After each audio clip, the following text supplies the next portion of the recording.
దీనికి అథారిటీ మీరేనా? మీ పైన ఎవరు లేరా? ఎందుకని? ఎట్లా మీకు డైరెక్ట్ ఎట్లా? మీకేం కావాలి? మీకు ఎట్లా వచ్చింది? మీకు డైరెక్ట్ గా అథారిటీ ఎట్లా వచ్చింది మీ పైన ఎవరు లేకుండా?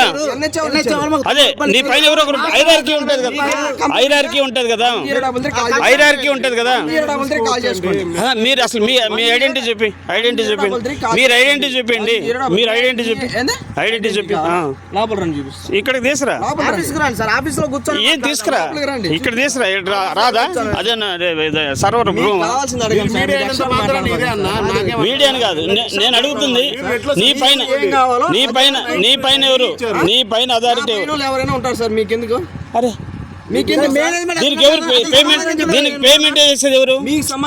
నేను కన్స్యూమర్ని, నేను కన్స్యూమర్ రైట్స్ సొసైటీ చెప్పడం నాకు సరిపోతా. నీ సమాధానం నీ పైన ఎవరు చెప్పమండి, నాకు కావాలి. డబ్బుల గురించి కాదు, నీ బిహేవియర్ గురించి. నీ పైన అథారిటీ ఎవరు? బాగా నాకు నచ్చాలి కదా అమ్మా. నీకు ఎవరు జాబ్ ఇచ్చారు నాకు తెలియాలి కదా. ఎవరు మీ వాళ్ళు అంటే? ఏ దేశం? ఇండియన్ రూల్ ఉందా? మరి కట్టేది ఎవరు? దీన్ని పోషించేది ఎవరు? అదే దీనికి నువ్వెంత కడతావు? 45 రూపీస్. 45 రూపాయలు డబ్బులు ఏం లేదు అంతే. నీకు పైన అథారిటీ ఎవరు లేరు. నువ్వు డైరెక్ట్ గా తెచ్చుకున్నావు. మరి ఇంకెవరికి చెప్తావు? మీ కట్టేది ఎవరు? కన్స్యూమర్స్ 10:33 ఫోన్ చేసుకోండి.